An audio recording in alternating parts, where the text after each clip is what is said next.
Fragments of Silicon. I was going to say less broken than a window that had a brick thrown through it, but maybe not.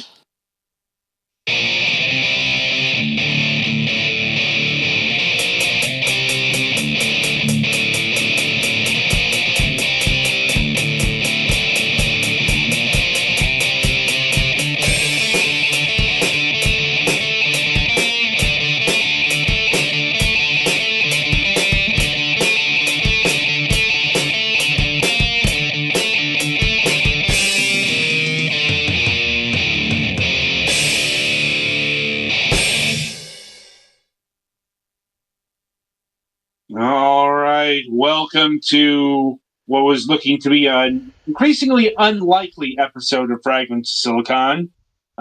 We'll get to that in a bit, but bit of a programming notice before we get into anything else. There is no episode of MSP this week due to, how do I put this? The saga that is Mac's life? Yeah, that's a good way of putting it. I think it's like, in spite of everything else that's gone wrong for us this week, that remains the biggest tire fire. Yeah. Anyway, so yeah, we have a lot to get off our chests this week. I'll let you start us off because I don't think you have anything all that significant to mention. Not that much. I'm using some more ETO time this week because, again, I have about two and basically, if I took next week entirely off, I still don't think I would use all of it. So I'm losing some. And they don't like reimburse you for it. What you don't use, it's just gone. I get a week worth of carryover, but that's. After that, I'm still losing some because I'm bad at taking vacation. Fair. The Pokemon DLC has dropped. It dropped early because I guess the time zone that they were looking at, it being tomorrow on, was GMT, so... Or... What's the other word for it? Anyway, it dropped a couple hours ago, so I... You good? Barely started that. Sorry, I had some soda, so I'm hiccuping. So, barely been doing that because we were trying to troubleshoot the stream for like an hour and a half. Yeah, we were in hell. But I'm looking forward to getting into that a little bit later, and it'll be nice to have some time off so I can do it. Yeah, I still need to finish the first DLC. Yeah, and you have to do that because you can't access this until you've beaten the game and the first DLC. Yeah. Which is why you have to buy them together. Also, like, you're gonna want to have done that anyway because the base levels for this are like wild things in the high 60s. I mean, I still have my level 100 Death Squad from the end of the main game, so I think I'm good. If you've done that, you're probably fine, yes. But if you haven't, for people who were scraping by, or who like just finished the first thing and haven't done the teal mask, you're gonna want to do the teal mask so you can get some levels on your guys. Because wild things in the high 70s, and also double battles with trainers where the Pokemon are in the 70s. Me over here, I'm like, that's cute. Scizor, Typhlosion, just destroy them.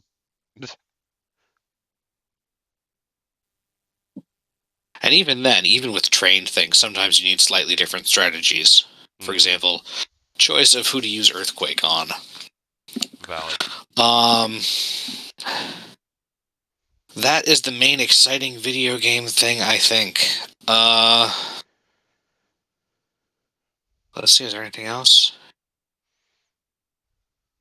Yeah, I don't think there's much else. Sorry, my brain is still frazzled because I've been waiting for a long time to try to get this started, and I already forgot a thing, and we might. No, that's a me problem.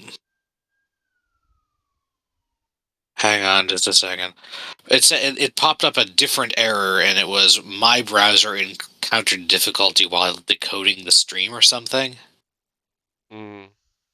So it sounds like that was probably an error on my end, but I just want to double check and make sure it's not Pettyfat's computer decided to start speaking to the goddamn server in Portuguese or something like that. Yeah.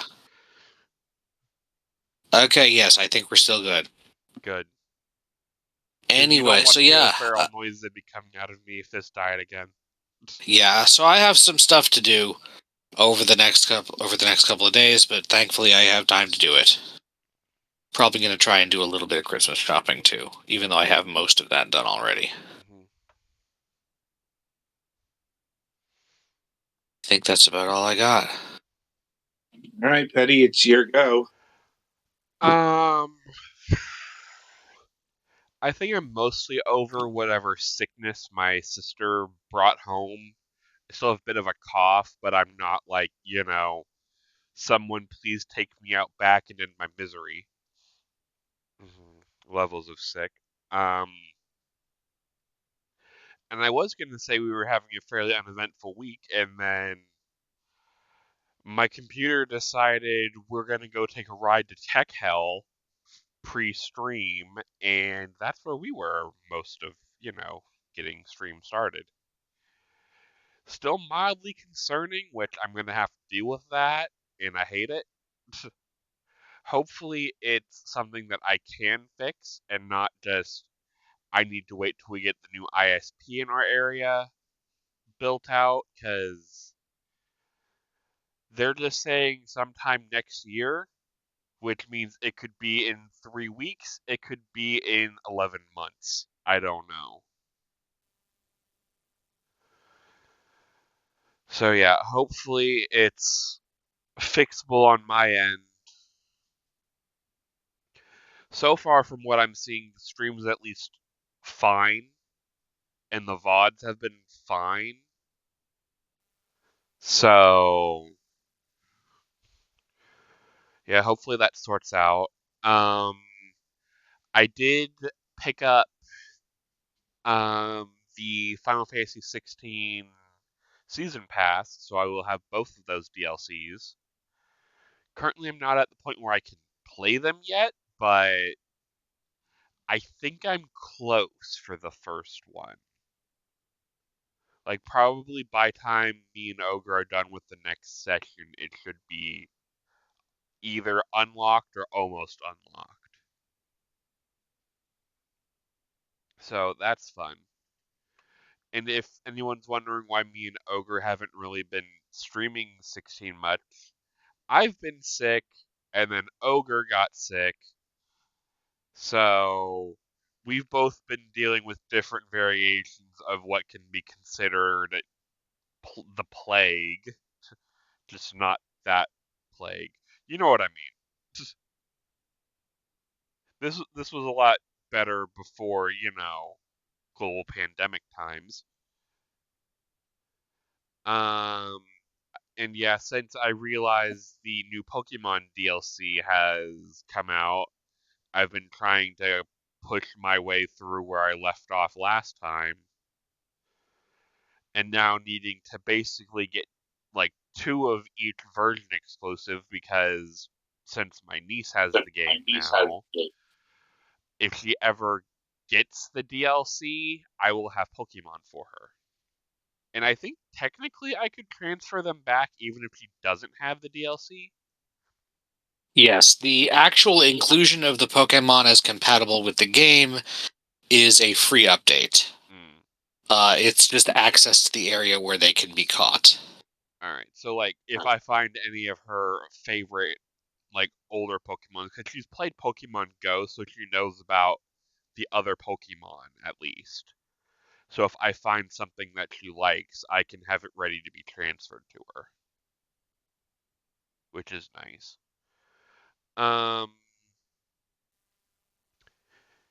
And yeah, other than, technical hell, everything's been okay. So I guess, Adam, your turn to go to hell. I mean, yeah. I mean, hell is perhaps a strong word. series of Mainly unfortunate because events. I think that this is more qualification there because I had my Discord account, my old Discord account, stolen from me, hacked, technically phished through honestly the most elaborate one of these I've ever seen. Adam gave his password to some guy in a black hat who said, "I'm totally trustworthy, I swear." No, no, no, no, no, no, no. I'm kidding. I'm like, no, they didn't get a password. No, they had me, they posed as like Discord tech support and this whole, fake report, like uh, customer service support, a thing where I was mistakenly reported for fraudulent activity.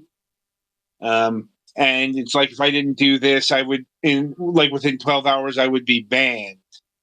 And it's like showing of like fake credentials. Like I said, it's really elaborate and involved multiple people. So it was it was a cut above this usual fare. I'm like, but here's the thing: I don't treat my Discord all that importantly, which is kind of how they got it. Also, the Discord MFA is really fucking obnoxious. Like, it's like every time you sign in or want to change a thing, you have to put in an authenticator code, like use a mobile authenticator, or or like just signing in requires authentication. I've not seen that with other services. I've got a lot of other services here, so but that's kind of minor compared to my biggest frustration, aside from losing access to my Discord account. Like, um, it's like the Hotmail thing should have my alarm bells more, but when it happens early in the morning and you're half awake, you know the critical reasonings are dampened, let's say. Like, but anyway, so yeah, what I figure, since I changed the access to this new email address, they would, they were able to make a new password and take the account from me. Like I said, it's a very unusual way of doing this. And like I said, it's also weird because no actual data was breached. But like they didn't get my password; they had to make a new password.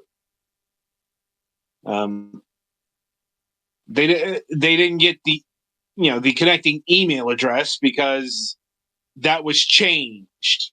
Mm-hmm. They didn't get a phone number because no phone number was attached to that account.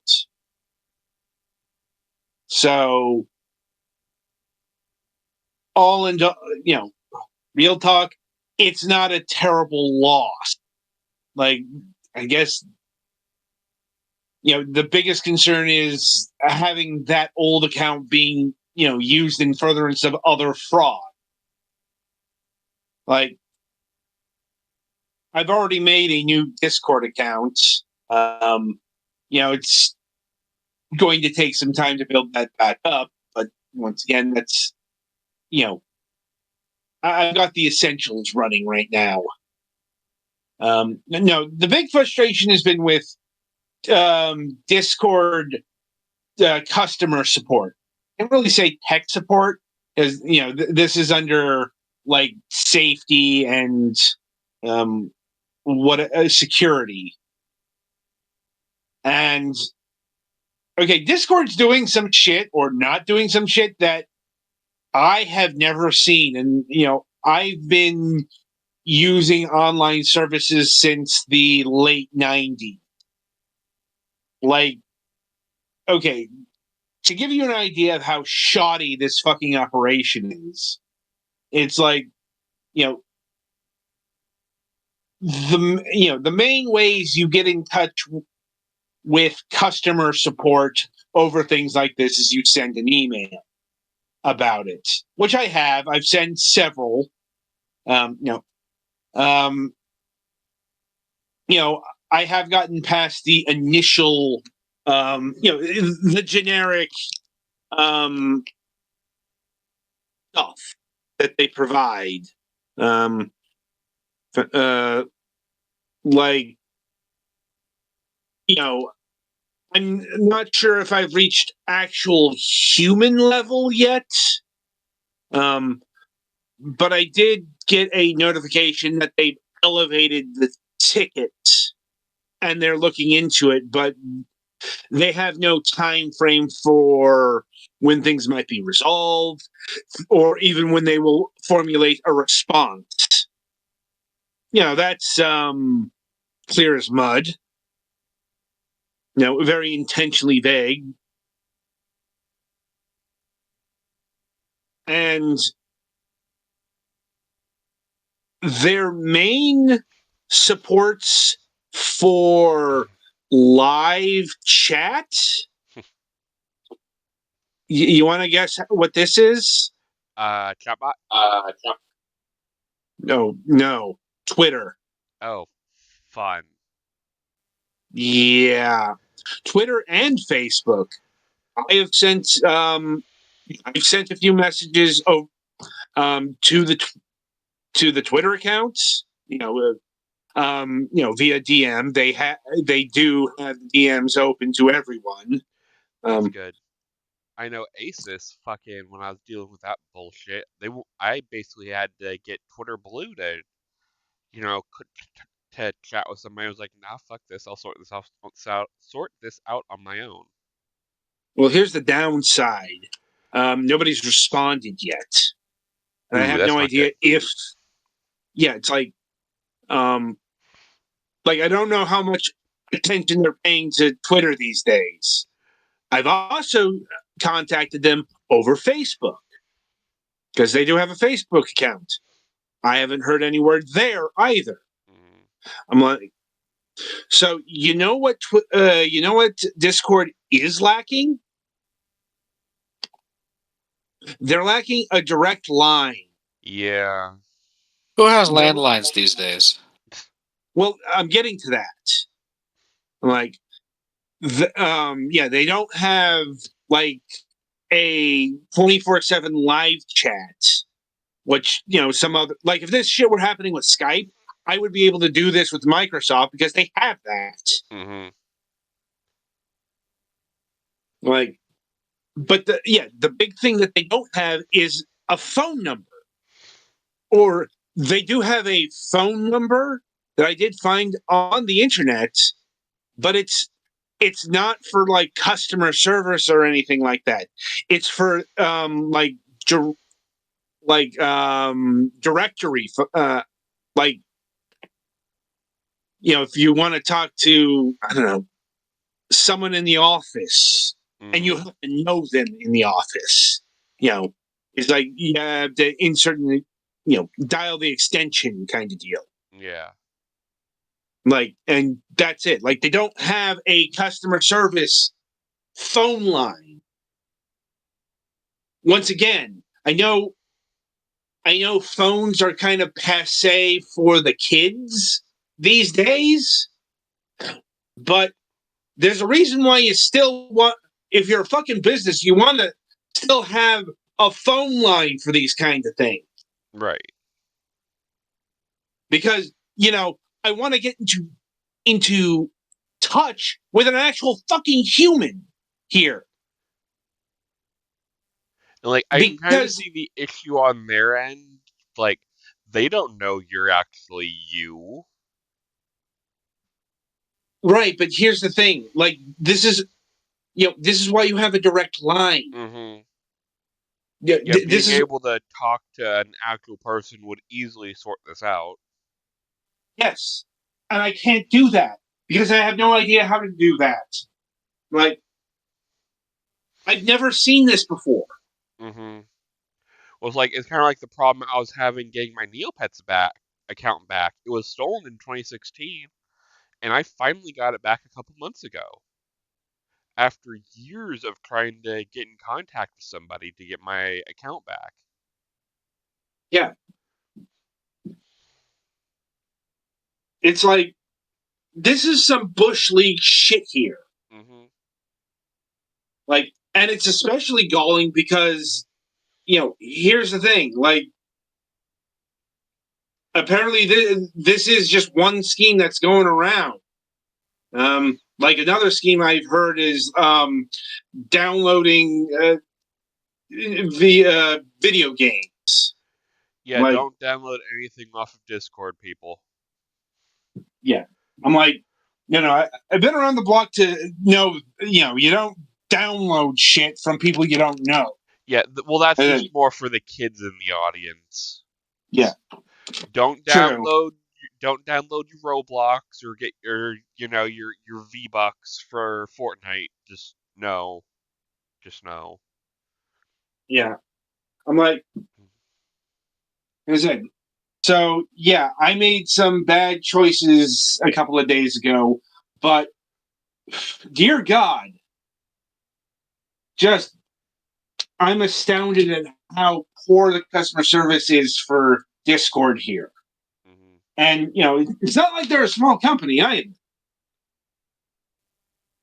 I mean, yeah, they're still technically a startup, but yeah, they should have people Yeah, on staff dedicated to deal with, customer support issues like this. yeah. Even if you have to fucking outsource that to India or Pakistan, Mm-hmm. I've certainly encountered that more than Right. once. I'm not. This isn't a racist thing. It's just I have encountered more than one tech company where I get customer service and it's somebody with a thick South Asian accent talking to me, Yeah. and so um like I said, I don't know when or if this is going to be resolved. I'm like, um but like I said,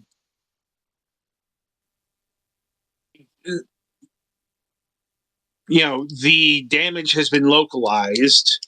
I'm Mm-hmm. like, I have changed the password to my Steam account just in case, because I do think I had Steam linked to the old account. Yeah. And like, if this was a Skype, this would be like a DEFCON 1 emergency. We would be fucked. Well, yeah, because Skype is connected to larger Microsoft accounts these days. Well, and not just that, but we've sent like the stuff for like the stream keys and other Yeah, yeah, important stuff that if somebody was able to get a hold of, they could use to take over the Twitch account yeah, and other things. So yeah, if that ever gets compromised, we have problems. yeah. So, yeah, and I don't think my old account was ever connected with Mm, like no, like really the only thing that's like publicly like I did connect my Twitter account. Like if I lose my Twitter account, oh no! yeah, it's Like it would be a moderate inconvenience just because of all the contacts there, but it wouldn't be yeah, as but all catastrophic as somebody spoofing your phone or somebody taking your Skype. yeah, or Steam or Mm-hmm. anything else. So I am keeping an eye out for things, but like I said, on stuff I deem important, I do have 2FA on. Like if my Steam account is breached, I will know because I have Steam Guard on. Yeah.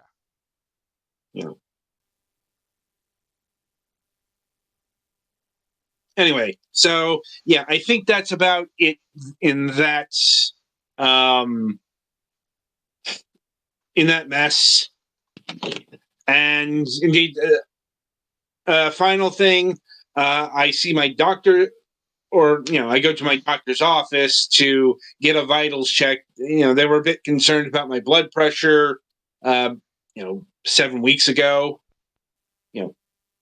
Hopefully, nothing. Nothing to be concerned about there. Like, though, ironically, this kind of thing and going to the doctor's office kind of raises the blood pressure. So, anyway, with that in mind, we press forward to, the grand topic for the week. Really glad we didn't have a guest this week, or at least this Wednesday, since, we are starting late and, we would be. I mean, if Mac wasn't otherwise occupied, we'd be having to go to Fragments now, or go to MSP now. So,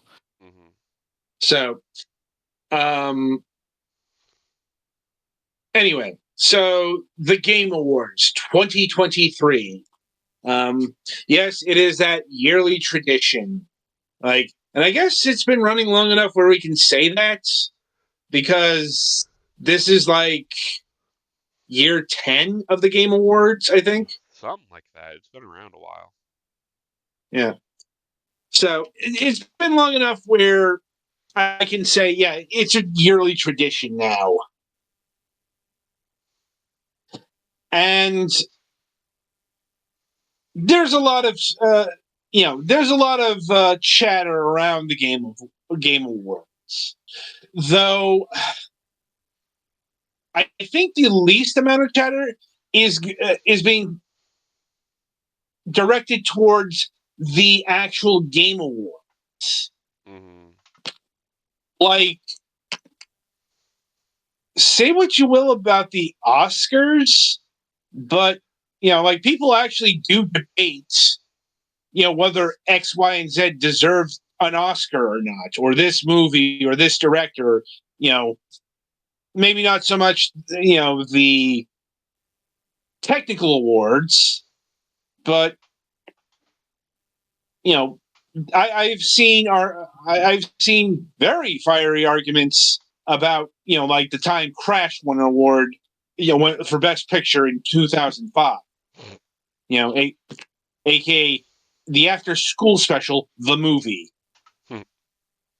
Like, granted, this year there's not a real controversial nominee I can think of, at least not in terms of game. When it comes to like esports or social media, or like the influencer of the year, I'm like, yeah, that's kind of like, I didn't know any of the. I don't really know who Iron Mouse is, other than she is a VTuber. She's one of the relatively well-known ones on, I want to say, VShojo. Something like that. I've seen a couple of her streams. Yes, she's from VShojo. She is okay. I'm like, of course, being a popular VTuber, it has some built-in advantages, let's say. Like, but that's not what we're talking about here. We're talking about like the actual games, like Game of the Year, Baldur's Gate 3 winning Game of the Year over like Alan Wake 2 or Spider-Man 2 or even Tears of the Kingdom isn't a fucking upset. Mm-hmm. I'm pretty sure, Baldur's Gate 3 winning is not controversial, I don't think. No, nor is it doing the, for lack of a better term, Oscar sweep. Like, I think it won 5 to 7 awards. It was kind of hard to keep track. It may be slightly controversial that Spider-Man 2 didn't get anything, but like, Yeah, I don't think I would argue that it should have gotten Game of the Year. Yeah, I mean, it's happened in like the actual Oscars and other award shows. You know, you do get that reasonably popular darling that gets shut out. Like, I think like Gangs of New York in 2003, I think that didn't win an award. Like, didn't deserve to win, but once again, that's neither here nor there. You know, like I said, in terms of the awards actually given out, I would say very conventional. Like, very safe, very non-controversial. Which I think is one reason why there hasn't been a lot of chatter about it. It's also, Jeff Keighley says he wants this to be gaming's Oscars. Buddy, you're a long ways away from that. Oh, granted, For one thing, the Oscars don't start telling people to wrap it up after 30 seconds into their acceptance speeches. I mean, they do the wrap it up thing, but they do wait. Yeah. The point was the 30 seconds thing, not Yeah. Well, it's because of last year with the 10-minute speech. Yeah. What was it, Mr. I'm Judge? like, the guy who ended, I don't remember offhand. He opened the show. Mm-hmm. He went like 10 minutes. And I know like the Oscar does face this kind of pressure to like finish before midnight. Mm-hmm. But here's the thing. And the Oscar, they are overindulgent and self-important in their own fucking ways. But, that's more in the tradition of Hollywood pageantry and self-congratulation. Mm-hmm. And not because we got to pay the bills. Yeah. It's like, you know what the Oscars don't do? You know what the Emmys don't do? Grammys don't do? They don't dedicate so much real estate to the future hype cycle. Yeah. I won't say that they're not selling anything because, they are. I'm like, I'm not unaware of the capitalistic properties of the major award shows. Mm-hmm. I'm like, and the more upfront sensibilities of, like the Teen Choice Awards or the MTV Movie Awards, let's say. Like, but like, even if you do have, they're partitioned into the hype cycle, you're going to find that in like the commercials or maybe the pre-show. It's like, maybe, one of the presenters or one of the winners will mention something. Mm-hmm.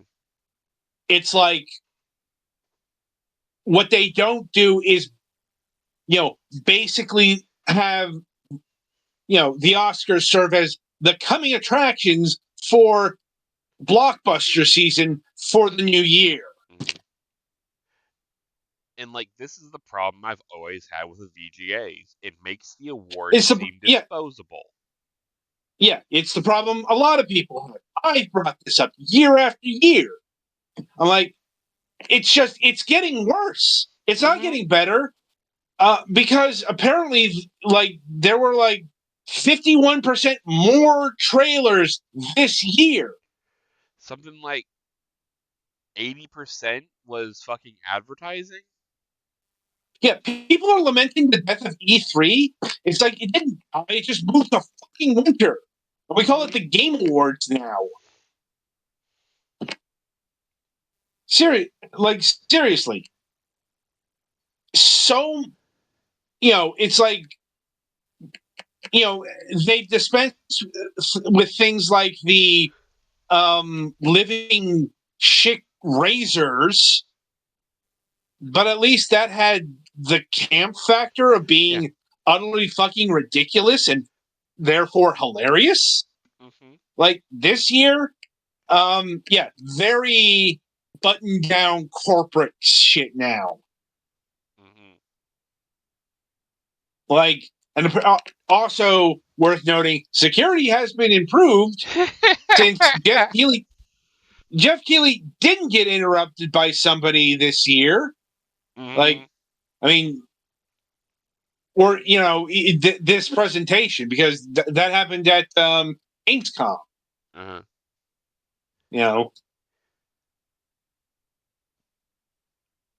So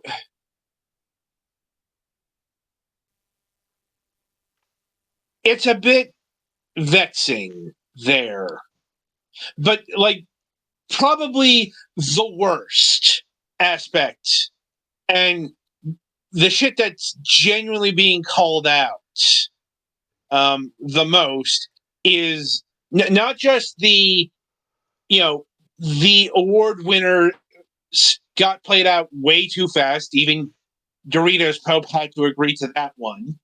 I saw the Twitter X post. Huh. But the fact that so many award winners didn't get to speak. Oh yeah, that was entirely fucked up. In fact, IGN just a couple of hours ago decided to eat the TGA's lunch by, here's the article. The Game Awards winner speeches we didn't get to hear. A number of winners that the Game Awards never took to the microphone at all. Basically, everyone who won an award at the TGA and didn't get to speak got to speak in an IGN article. Damn. Jeff Keighley needs to be reprimanded sternly for this shit. This is fucking unacceptable. Mm-hmm. Once again, now this is something that is closer aligned to like the Oscars, because the Oscars have been having a problem with this as well. Mm-hmm. Speeding through and grouping up awards. Right. Maybe nothing as high as what the Game Awards did here. Yeah, they lumped like what 4 or 5 awards together at some points.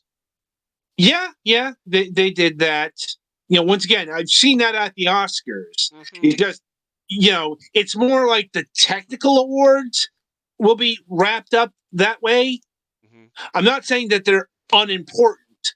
It's that Hollywood considers that shit to be unimportant. Yeah. Or certainly, once again, we've talked on MSP quite a bit about the hierarchy of Hollywood. Ain't got nothing on this shit. Mm-hmm.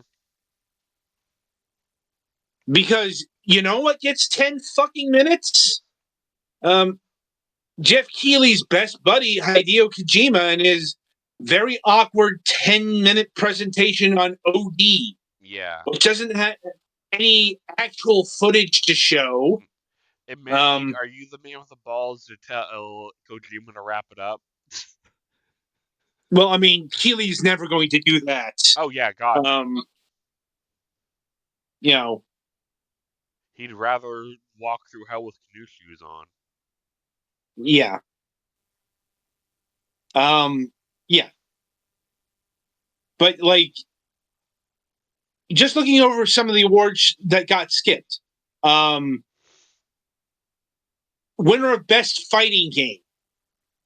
Street Fighter 6 got Takayumi Nakayama, director on Street Fighter 6, did not get to speak. at the TGAs. Which is a shame because that also sounds pretty deserved. Yeah. Yeah, the Resident Evil Village development team for Resident Evil Village VR mode, winner of best VR AR game. Like I said, if you want to actually read the speeches, they're all in this IGN article. I'll probably link this in the Discord, and Alex, you can link this into the chat. I will do that momentarily. Okay. So, like I said, there's quite a few people here, so I won't go through them all. But I think you can see, here's another one. Terry Boulanger, co-founder and creative director at Sabotage Studios, and the game director of Sea of the Stars, winner of the best indie game. This is an award that we had people actually speak at previous years. Yeah. And best fighting game, best indie game, those are something to be celebrated. And it's and not the kind of things that the Oscars would skip over if you,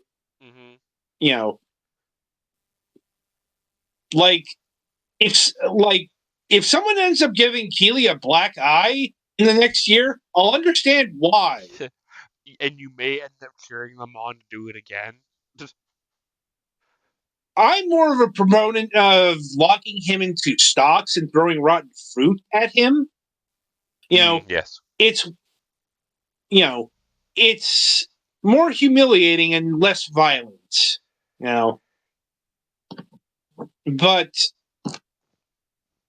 there's a lot of axes to grind with the TGAs. Now, some of it I'm less in agreement with.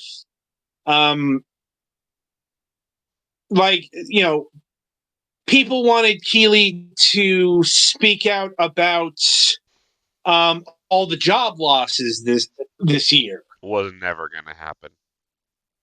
Yeah, I'm like, yes, that is definitely what you talk about in a big advertising fest.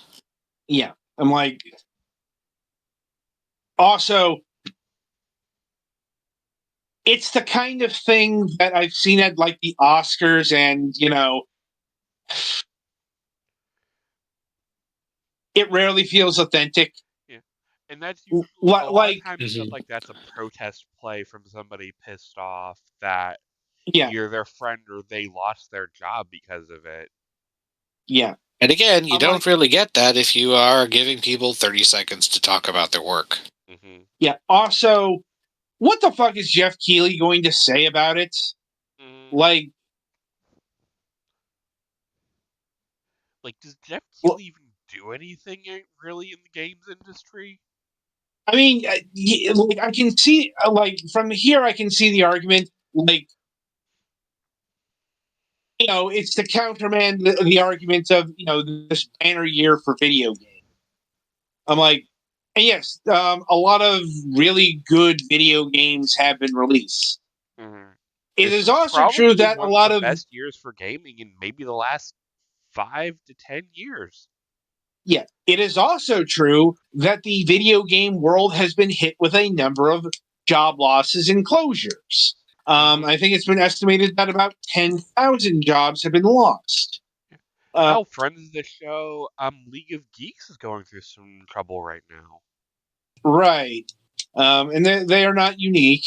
No, they're not. It's like everyone from Microsoft, Epic Games, Unity, Embracer Group. Dear God, the Embracer Group. Oh, good. That's probably where a lot of people are mad about, but it's one of them. But it's been all over. Not just the West. A number of Asian developers and publishers have been hit. I don't remember offhand who they are. I think they're actually been numerically the most hit. Yeah. Now, like I said, I want to say Nexon was one, but I don't remember if that was this Nexon. year or last year. Yeah, I did see Nexon. Team 17 has gotten hits. Tiny Build, Devolver Digital. Yeah, there's been some rough times. Mm-hmm. The thing is, not unique to the video game world. No, Like, not. the broader tech world has been seeing this. Yeah, I was about to say this is very much a symptom of tech broness at large. Also, maybe gaming in general, because Hasbro just got hit with 11,000 job losses. Yeah. Well, that's more because fucking Magic has been selling like shit, and the debacle they pulled with D&D a while back. Yeah, because I heard that it was mainly hitting Wizards of the Coast. Yeah, most of it was Wizards because, yeah, people are not happy about Magic, and I go to a game store every week, so I hear this firsthand. People are very upset with Magic right now. When I heard that they were getting rid of the difference between draft boosters and set boosters, my immediate reaction is, okay, why the fuck were those separate things? God damn. It actually makes a lot of difference for, like, if you do this competitive stuff. But, like, for the No, I understand that they're very different, but set boosters are specifically created to have way more shiny cards in them, or at least the chance of that, so they're better at being cardboard crack. Yeah. And in exchange, they're not fucking usable in drafts. Oh, yeah. Because drafts work very poorly when the rarity curve between packs is that uneven. Yeah. Right. At least I understand this more than having, the Game Awards or Jeff Keighley speaking on Israel Palestine. Like, oh dear God, do not. Yes, it's a very serious issue. No, I'm not sure that a gaming awards show is the forum for talking about it. I'm definitely sure it's not the forum, especially the forum people want that to happen, because, I don't know if you've noticed, but both sides are very, very, let's say, impassioned about the issue. And also, there's no clear good side in this. Right, but, I will say that, supporting one side over the other does have more ramifications. Like, let's be real here. You're less likely to see mainstream support for Palestine. I'm like, and yes, people have been fired over pro-Palestinian comments. I'm like, which, isn't great, but also isn't a First Amendment violation for getting fired off of Scream 7. Yeah. But that's probably a topic for another show that's currently in stasis at the moment. Well, could be, hopefully coming back next week. Like, I was more talking about last news desk, but yes. Like, well, we're talking about it in award show context, and I did mention,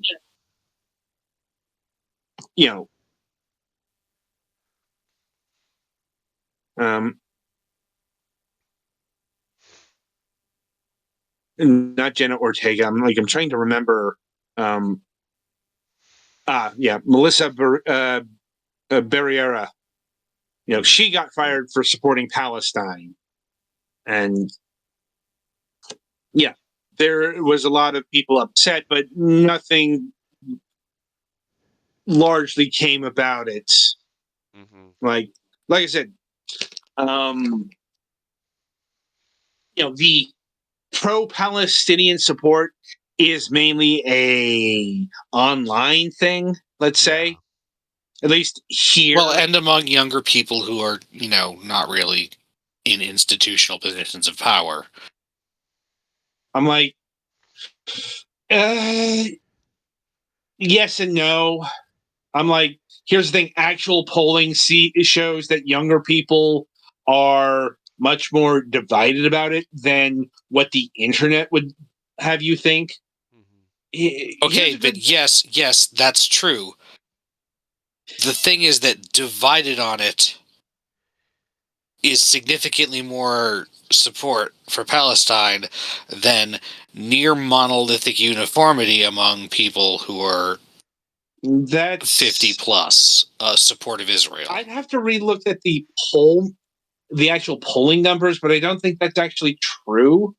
Like, but once again, I am unsure. I just know that what's going on here isn't reflected on Twitter, like on social media. Um, it's like social media is a poor reflection of what's actually going on in the world. Like, especially since we're dealing with Elon Musk's Twitter. Like, dear God, do not take things at face value on fucking Twitter. I can't emphasize that enough because Twitter is fucking decaying.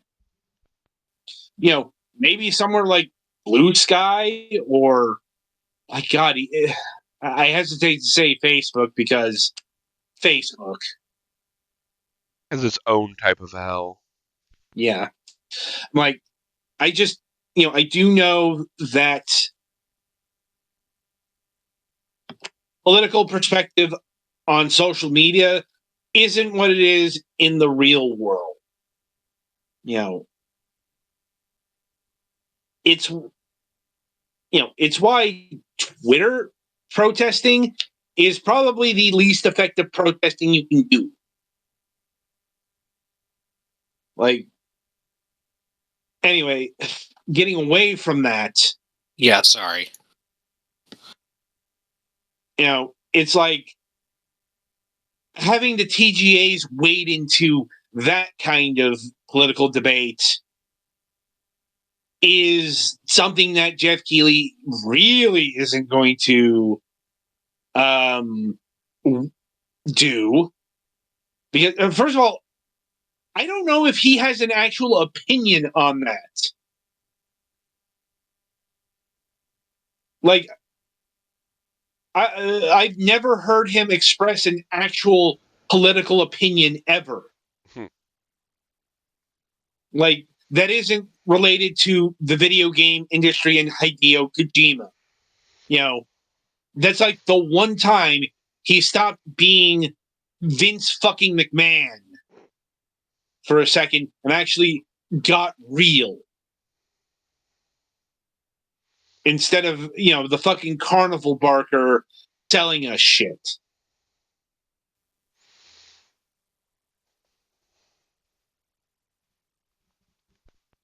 But, to actually get into real political discourse, yeah, that wasn't happening.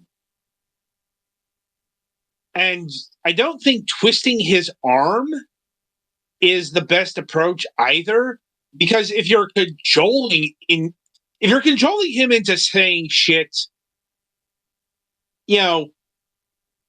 it's not really getting the message across, because I don't think he could fake it in that context.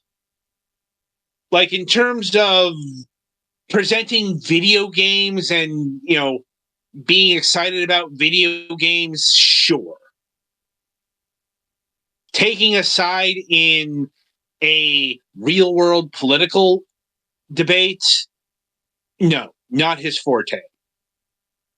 Nor would you expect it to be. Because, the TGA guy,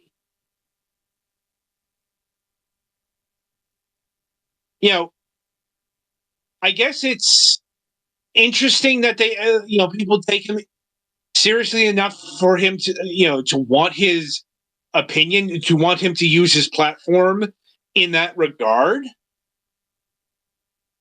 But it's like, he's not that person. I'm not sure he's ever going to be that person. and twisting him into making an inauthentic plea to end the genocide or what have you probably would be very awkward at best, supremely fucking forced, and would maybe do more damage to not so much what's going on in that section of the world, but the discourse.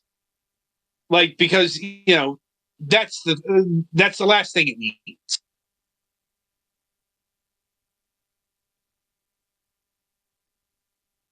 I'm not saying he can't be convinced of such things, but he needs to be convinced.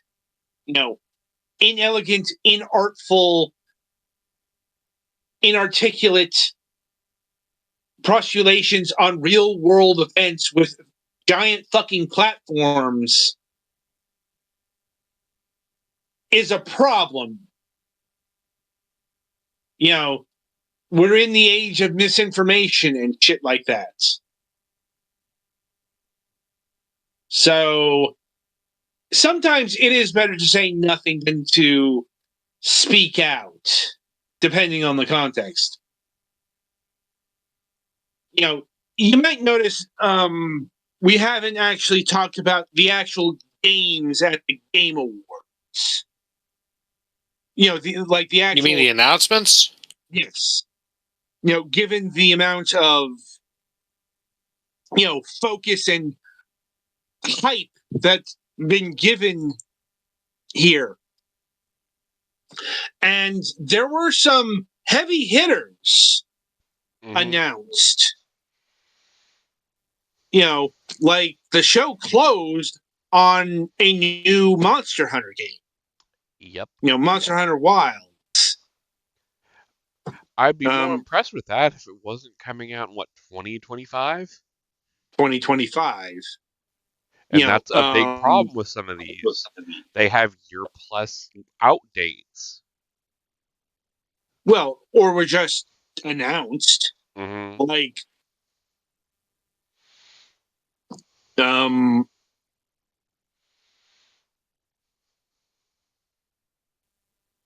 like Sega finally doing what fans have been asking for fucking ages, and brought out everything, including the kitchen sink.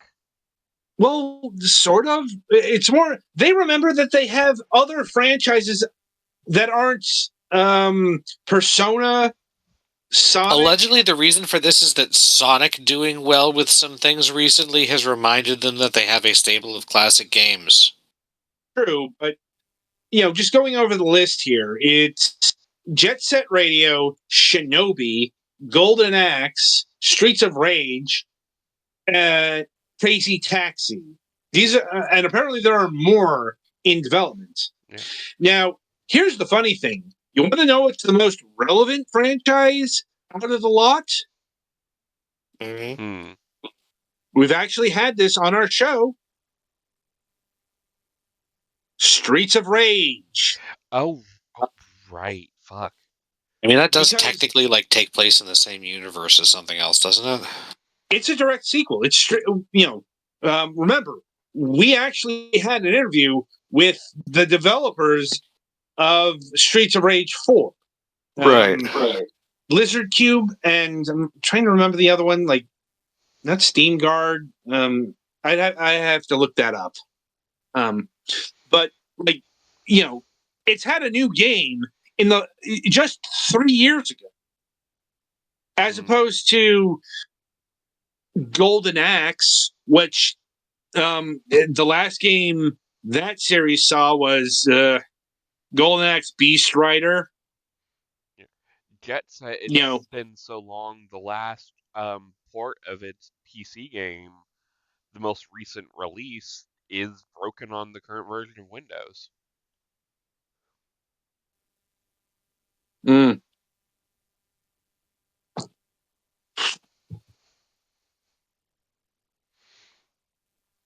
Yeah, Shinobi, last seen at getting a mediocre early 3DS game that's Oh fuck! I played that, and God, it was bad. yeah. Well, I Jet think Set wasn't there Radio, a canceled? I think it was an Xbox Live title. possibly, but that was canceled, wasn't it? Yeah, Jet Set Radio, last seen getting a port of the original about 10 years ago. something like You that. know, like you can get Jet Set Radio on Steam, for example. I don't think you can get it on a modern console outside of Xbox. Maybe Yeah, I'm not sure on Xbox the. it's backwards compatible, so yeah.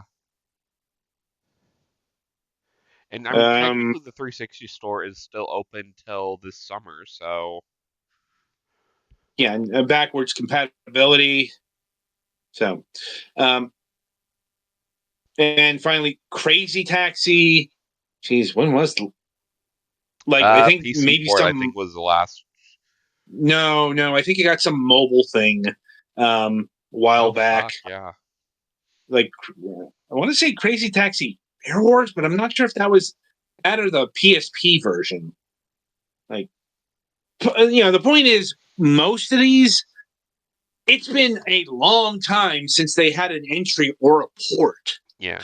and most of the time those entries weren't too spectacular or memorable. Like I said, Streets of Rage 4 is the exception, not just being recent, but it sold well. And like I think I might have done over 1 million copies, which, Mm. for an indie game is really good. I don't know if it I hit just the know it. million mark, but I know it sold a lot. Yeah, I know it sold well. I do remember seeing that. And it was well received. Hmm. And, got a big DLC expansion that I never picked up. Never asked for. Anyway, point is, like, that's the most relevant of the lot. And, that's a glorified indie game. Like, I know Sega actually technically had some involvement there, as they do with, like, all of the outsourced IP, Hmm. but, Sega's bringing it back in-house. For better or worse, depending on how you feel about in-house Sega properties. Yeah. We'll see how things shape up. Like, Marvel's Blade in development at Arcane Studios Lyon, um, which is concerning because this is the developer behind Dishonored and Deathloop, and they're doing a mature single-player third-person game. Hmm. And if you They're not remember, at least from Dishonored, its third-person combat sucked. Mm. like I have yet to actually play Dishonored. I have both games. Hmm. I just need to play them. Yeah. The eternal backlog. Look, I played one a day bit we of will. Deathloop on Game Pass, and it was okay, but I didn't finish it. Yeah, one day we will crack the code for immortality, and I'll be able to play all the games in my backlog. Either that or learn how to add, like, 4 or 5 more hours to each day. Mm, that might not be enough. Certainly not for the like RPGs. I guess valid. You know, let's see other stuff. God of War Valhalla is out. Is out. That's DLC, right? Yeah, out Mm. as of yesterday. I'm like, um, we did mention OD, which looks like to be a spiritual successor to Silent Hills. Hmm. Final Fantasy 16 DLC was announced. Woo. Yeah, Echoes of the Fallen is out now, and The Rising Tide is coming spring 2024.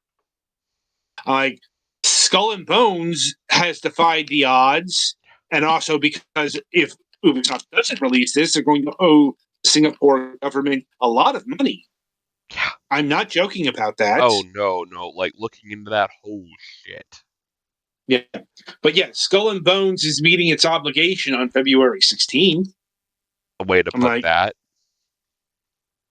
It is. It's not an invalid way, but oh, yeah. Yeah. So, Dragon Ball Budokai Tenkaichi 4 has been formally shown and is now going by the moniker Dragon Ball Sparking Zero. Not sure why that is, but people. Well, there's a long history of sparking being it's from Headchala. Right, but it's more. I'm not sure why they're ditching the Budokai Tenkaichi. Yeah. Oh, there was one that was previously really covered as sparking. I'm like, that might be it. But I don't know. People don't seem to mind because the trailer did get them hyped up. Mm-hmm. Like I said, there's a lot of stuff here. Big Walk is the next game from the Untitled Goose game developer. Ikumi Nakamura's Unseen was unveiled and is looking for a publisher. Jurassic Park Survival coming from Saber Interactive. I think the thing that hyped me up the most was Visions of Mana by Square Enix. Yeah, an actual new. Yeah, I'm looking forward to that. Yeah, it's like an actual new Mana game. It's not a remake of a previous title. It looks like it has an actual budget, unlike some of the latter World of Mana releases. I'm gonna you fucking children of Mana. So it's also not just in like the HD 2D style. It's like actually new. It's in the style of Legend. No. Not Legends of Mana. Trials of Mana, the remake. Kinda. It's more dynamically 3D than that was. Right, but I'm saying it's more like that. But the art, it's that kind of art style, yeah. Yeah.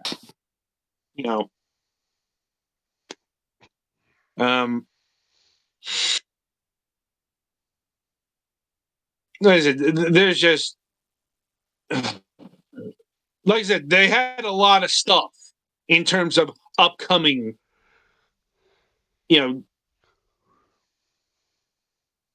like Space Marine 2 got a release date, September 9th, 2024. I was never that high on the original Space Marine. No, it has its fans. I thought it was a 7 out of 10. Right. Pony Island 2, Panda Circus got announced. For those who are into disturbing and weird indie titles. Right. Dead Cells Studio Motion Twin reveals Windblown. We should have them on the program again. They were good. Yes. World of Goo 2 was revealed. There was a fair amount of indie stuff, and not just like random indie stuff, for lack of a better term. I mean, no offense to them, but you have an interest. You have an interesting indie title here. Yes. On the other side, you have indie developers with an actual pedigree announcing stuff. Like Thrasher, announced from the developer of Thumper, another well-regarded indie title. That kind of thing.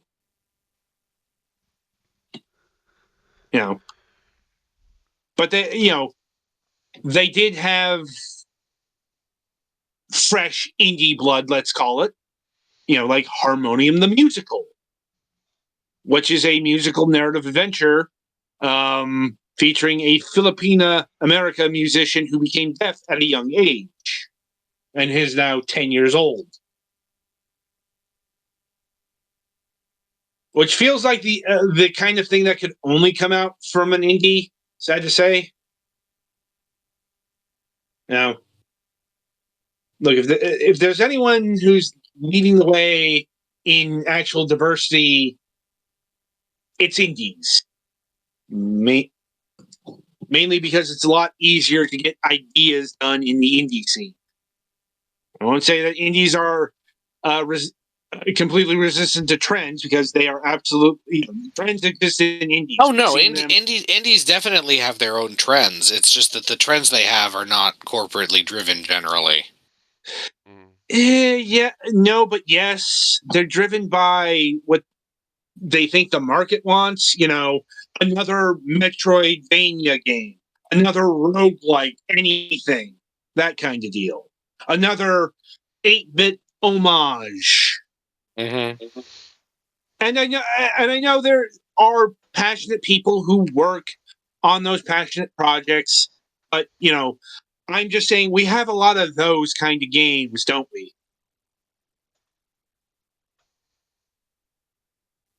Anyway, like I said, I could keep going on and on here, because this is what the lion's share of the show was dedicated to. But I think I've made the point. So, anyway, any other thoughts on the TGAs for 2023? I would say I hope it's less advertising next year, but we all know that's not going to happen. Let the winners talk, Jeff. No shit. And let them on stage. Don't have 4 fucking awards, in major awards at that, in the middle of fucking commercials. Mm-hmm. But we'll see what criticisms are taken to heart next year. It's like, probably none if we looked at from last year to I won't this go that year. far. But I won't go that far. Like, I think the people being played off thing, and the leading presenters in the dust, I think that actually legitimately has to be fixed, or that's going to cause problems for the Game Awards long term. Fair.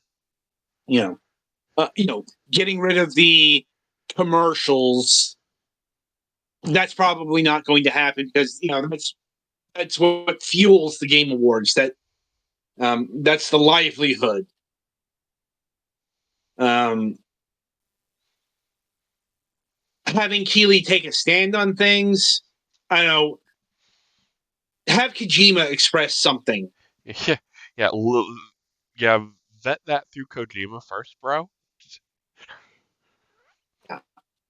I mean, Kojima certainly has opinions. I've seen his Twitter, yes. Mm-hmm. Well, not just that. I've played a Metal Gear Solid game. He definitely has. He has opinions, and he's not shy about sharing them. I'm like, it's a big reason why I've never been a big fan of Kojima's writing. Yes, I know Kojima, nukes are bad. Like, I don't have to keep hearing it.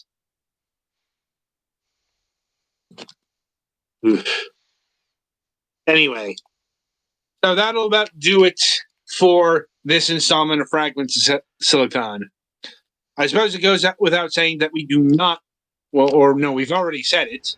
We do not have an episode of MSP happening after this. Also, Up Late with Mace is unsurprisingly canceled. So, bit of a wash there. Anyway, so coming up on the week ahead, we do have a Friday show. On Friday, December 15th, we will be welcoming Pavel Jerry Strand of Mysticular on the program. We'll be talking about the game Survive and Prosper there. Still got sent a couple of codes for that. Petty, make sure that's installed by Friday, by the way. And Still need to play that myself. I probably do that Friday morning. And let's see, coming up on the Sunday reviews, we're having reviews of Blender Brothers or Blender Bros, Kalunar, Heroes, the D, and Knuckle Sandwich. Oh boy, this game. Anyway, so until next time, I shall wish you good gaming.